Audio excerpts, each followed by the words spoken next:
Pemikiran aku tuh kampus mengajar ya cuma mengajar gitu. Ternyata program KM itu apa? Jadinya kita tuh harus menjelaskan dulu program KM itu gini-gini gitu.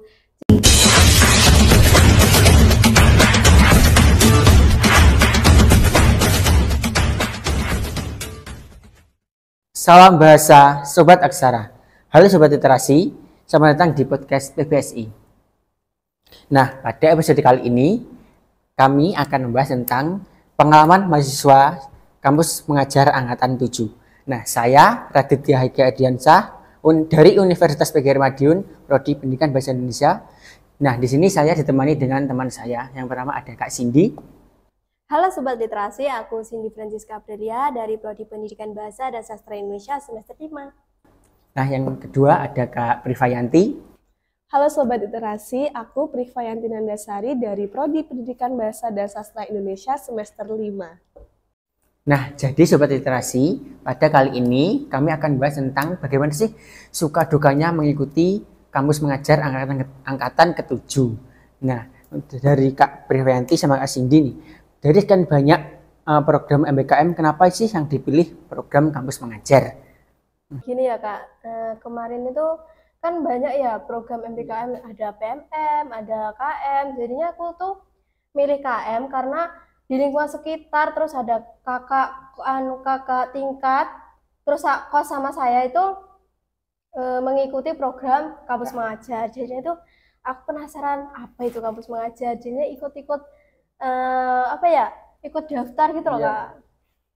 Nah, Kak Privayanti gimana? Kalau aku itu ikutin Kak Cindy, soalnya Kak Cindy kan ini ikut daftar, nah aku juga ikut daftar. Itu kurang Hamin dua itu baru daftar. Iya. Jadi aku tuh nggak tahu kalau kampus mengajar tuh kayak gimana gitu. Tapi pemikiran aku tuh kampus mengajar ya cuma mengajar gitu. Ternyata lebih dari itu. Iya, lebih dari itu. Banyak banget kegiatannya. Jadi Kak Cindy itu ikut-ikutan kakak tingkat ya, ikut kampus mengajar itu ya? Iya. Oh, jadi begitu. Kalau Kak Privayanti itu ikut Kak Cindy. Iya, ikut-ikut Kak Cindy. Iya.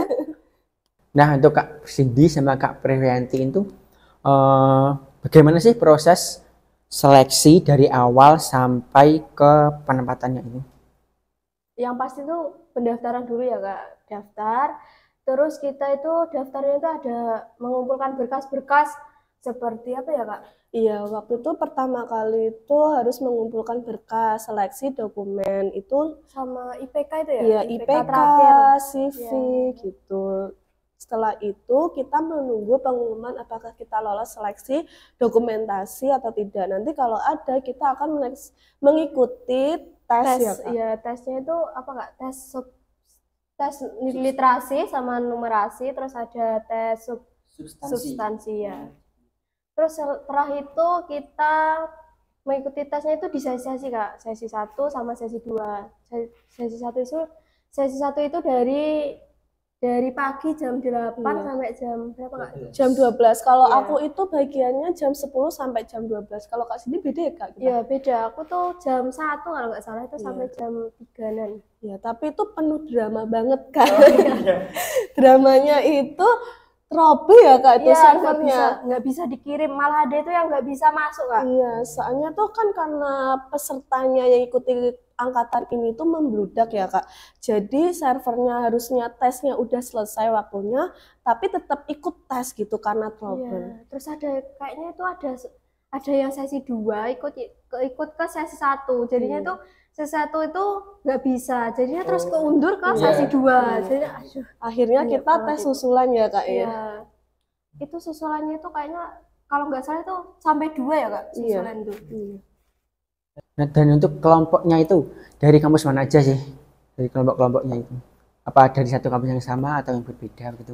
Kalau aku itu ditempatkan di SD ya Kak, di SDN Bulak 1. Nah itu kelompoknya satu kelompok itu ada 4 anggota. Itu ada mahasiswa dari UNESHA, dari sama UNIF dari kita. Cuma prodinya beda-beda. Kalau aku itu ditempatkan di SMKS Industri Madiun. Jadi masih dekat sini ya Kak. Terus kalau kelompoknya itu ada 5. 1 tuh dari Unmar, terus yang 4 dari Universitas PGRI Madiun. Tapi itu ya prodinya itu beda-beda. Yes. Jadi itu berbeda-beda ya, jadi kampusnya gak satu semua sama dari Universitas PGRI Madiun atau prodi yang sama gitu ya? Iya, beda. Nah, untuk Kak Cindy tadi kan di penempatannya di SMK Industri ya, untuk Kak Frianti di SMK SD Mbula. Nah, itu gimana sih kok bisa di situ itu penempatannya itu dari sistem atau dari diri sendiri? Itu saat pendaftaran kita itu kan disuruh memilih tempat. Kayaknya dipilih apa ya? Domisili nggak salah? Ya, sesuai domisili. Iya, sesuai domisili. Jadinya kita bisa milih domisili di kos atau di tempat rumahnya kita, atau jadinya bisa milih itu. Terus penempatannya itu ya sesuai itu, jadinya dicari yang dekat-dekat dari domisili itu. Tapi kalau untuk semester angkatan sebelumnya itu milih sendiri, jadi kita royoan untuk paling dekat dengan domisili kita. Jadi untuk angkatan 7 itu berarti dipilihkan dari sistem ya berarti. Jadi kita nggak tahu ya gimana hasil itu. Jadi ya kalau pengumuman itu deg-degan, ini jauh apa dekat gitu. Alhamdulillahnya. Terus mencari temannya itu juga susah Kak. Soalnya itu siapa ini dari prodi mana, terus dari kampus apa, jadi susah Kak carinya itu. Nah, untuk selanjutnya bagaimana persiapan yang dilakukan sebelum penugasan di sekolah itu? Untuk persiapannya itu kita observasi dulu ya Kak, observasi apa aja sekolah yang butuh kita bantu. Terus kita menyusun program-program untuk dilaksanakan di sekolah penugasan. Ya, sebelum itu juga kita konfirmasi ya Kak ke pihak sekolahan, karena pihak sekolah itu mendapatkan informasinya cukup kayak telat gitu ya Kak. Iya. Jadi nunggu dari kita. Itu malah sekolahku tuh malah nggak tahu Kak itu program KM itu apa. Jadinya kita tuh harus menjelaskan dulu program KM itu gini-gini gitu. Jadinya ya kita harus menjelaskan ke sekolah dulu. Ya. Oh, jadi yang mengkonfirmasi itu jadi dari mahasiswa KM itu sendiri ya, bukan dari pusatnya langsung. Tapi harusnya dari pusat ya. Ya, harusnya kan gitu ya. Nah, Kak Berhayanti tadi kan sebutkan kalau KM itu lebih dari mengajar. Nah, itu kelebihannya apa aja sih? Jadi gini Kak, di kampus mengajar itu kita fokus pada literasi, numerasi, dan perubahan iklim untuk siswa. Jadi kita itu tidak hanya mengajar siswa tentang pelajarannya mereka saja, tapi kita disuruh untuk membuat program kerja, yaitu yang tentang tema itu tadi, literasi, numerasi, perubahan iklim. Nah, untuk penugasannya itu selama beberapa bulan sih. Terus untuk proker-prokernya itu apa aja yang dilaksanakan? Kami itu mengikuti program kampus mengajar angkatan 7 pada semester 4 bulan ya Kak ya? Iya, dari bulan Februari sampai Juli. Untuk prokernya kita itu, kalau aku ini kan SD ya Kak, jadi kalau literasi itu kita bisa menonton film, nanti kita siswanya kita suruh untuk menyimpulkan pesan moralnya seperti itu. Dan numerasi itu dari aplikasi juga bisa. Kalau aku tuh beda ya Kak, soalnya tuh setiap sekolah kan beda pastinya. Terus sama melihat kondisi sekolahnya, jadi kita tuh harus pintar-pintar untuk memilih program yang kita akan laksanakan di sekolah penugasan. Kalau aku itu merenovasi perpustakaan Kak, soalnya itu perpustakaannya itu jarang banget dipakai, hampir 3 tahun kalau nggak salah itu nggak dipakai sama sekali. Terus itu kata pihak sekolahnya itu pernah kena banjir, sampai kita harus bersih-bersih Kak. Buku-buku itu banyak yang nggak kepakai, soalnya itu sudah lama, terus banyak yang kena banjir. Seperti itu sih Kak. Terus apa ya, kalau sama ada program festival itu ya, itu sih. Oh, jadi penempatnya itu 4 bulan ya berarti ya? Iya. Untuk terus prokernya itu random ya, tergantung kondisi sekolahnya itu. Iya, ruang perpustakaan itu juga salah satu proker ya, yang harus dilaksanakan dari pusat.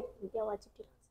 Bisa diceritakan day in my life-nya ketika masih menjadi mahasiswa kampus mengajar? Oke, kalau dari aku dulu ya Kak. Jadi SD aku itu masuknya jam 7, pulangnya setengah 2. Nah, aku itu setengah 7 itu udah berangkat nih Kak. Terus eh, aku itu mendampingi siswa itu sholat duha dulu. Soalnya kan depannya ada masjid. Nah, mendampingi sholat duha dan juga mengajari mengaji gitu Kak. Sebenarnya ada ustadznya, cuma kita juga membantu.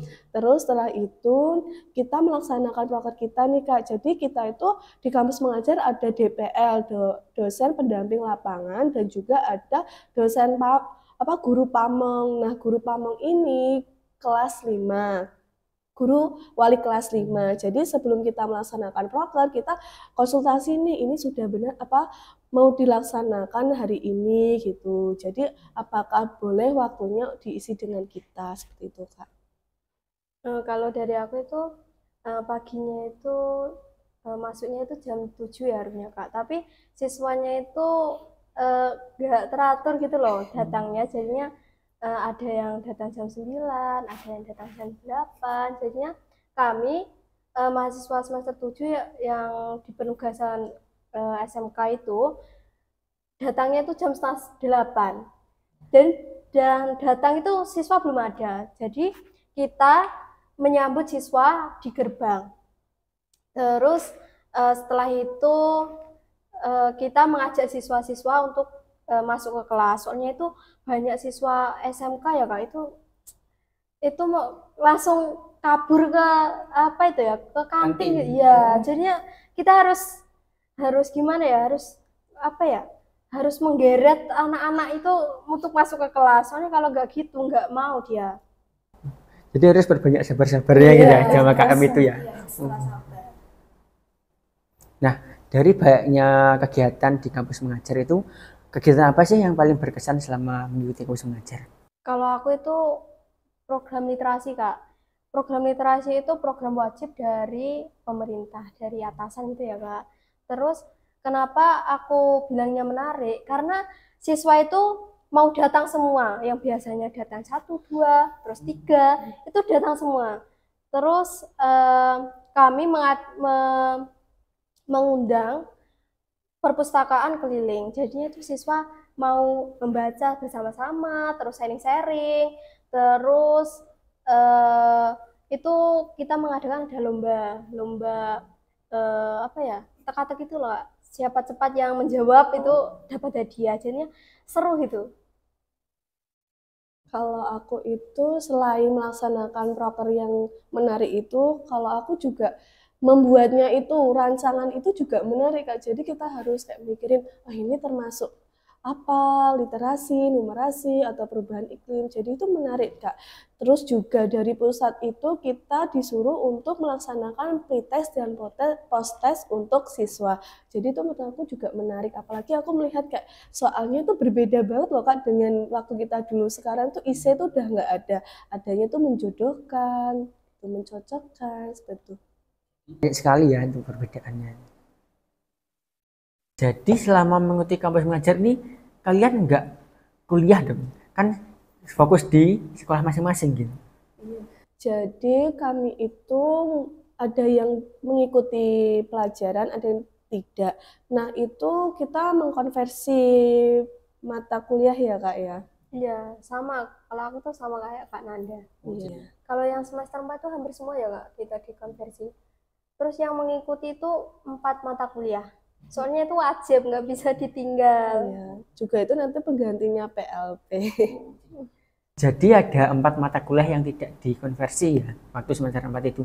Nah, kan jadi kalau tidak dikonversi itu jadi kan otomatis ikut kuliah. Itu cara membagi waktunya gimana? Kan ada matkul yang pagi, ada yang siang, itu gimana cara membagi waktunya? Kan bolak-balik dari sekolah kampus gitu. Ya kalau aku itu kalau mata kuliahnya itu siang, paginya ke sekolah, terus siangnya tuh kampus. Kalau selesai mata kuliah itu sekolahnya belum selesai, balik lagi ke sekolah gitu Kak. Aku juga sama kayak Kak Cindy, cuma bedanya itu kalau di SD aku tuh nggak melaksanakan proker dari kelompok aku, jadi aku tuh nggak balik. Soalnya itu kalau balik lagi tuh Jauh ya Kak, ya lumayan lah ya jaraknya. Jadi jaraknya itu jauh ya. Kalau itu begitu jaraknya itu berapa sih? Kalau rumah aku ke SD itu kurang lebih 17 menit ya Kak. Tapi kalau SD ke kampus itu kurang lebih 25 menit. Kalau aku tuh nggak jauh-jauh banget Kak, makanya bisa bolak-balik gitu ya. Kalau nggak salah itu sekitar 10 menitan, kalau nggak sampai 15 menit. Seperti yang kalian tahu ya, ini kan sudah ganti presiden, otomatis kan ganti menteri. Nah, di Indonesia itu kan julukannya kan kalau ganti menteri, ganti kurikulum. Nah, itu kan kampus mengajar itu kan dari menteri sebelumnya. Kalau semisal di menteri ini tidak dilanjutkan, itu gimana? Kalian, menurut kalian tuh kampus mengajar itu cocok dilanjutkan atau tidak? Kalau menurut kami itu Dilanjutkan ya, cocok dilanjutkan nggak ya, Kak? penting untuk dilanjutkan program tersebut karena juga membantu mahasiswa maupun siswa dan sekolahan tersebut Kak. Jadi manfaatnya itu masih banyak ya Kak.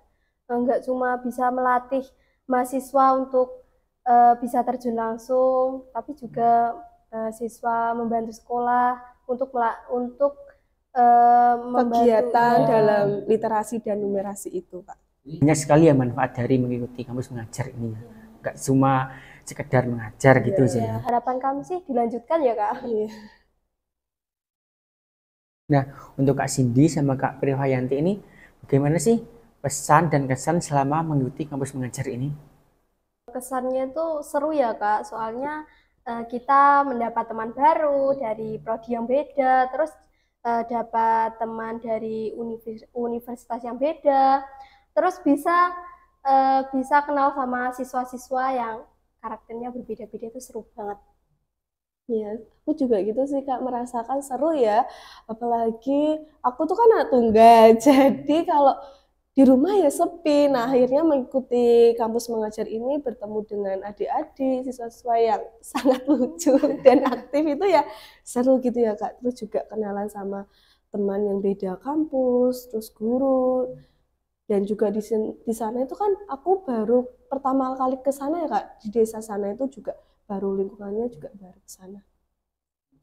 Nah, untuk pesan yang ingin disampaikan kepada mahasiswa yang ingin mengikuti program kampus mengajar ini gimana? Jadi untuk pesan untuk mahasiswa yang ingin mengikuti kampus mengajar, jangan ragu untuk daftar di kampus mengajar karena rezeki itu pasti tidak akan tertukar ya Kak. Jadi untuk mahasiswa yang tidak diterima itu jangan berkecil hati, mungkin tuh rezekinya itu tahun depan ya. Tahun depan kalau nggak gitu ya adalah program lain. Iya. Kalau dari aku pesannya itu buat mahasiswa yang ingin mendaftar, kalian cobain dulu lah ya, kayak tesnya ya udah nggak usah ragu, kalian yakin aja pasti ada kok jalan terbaik untuk kalian. Dan juga itu kan juga menambah pengalaman, wawasan kita tentang program tersebut.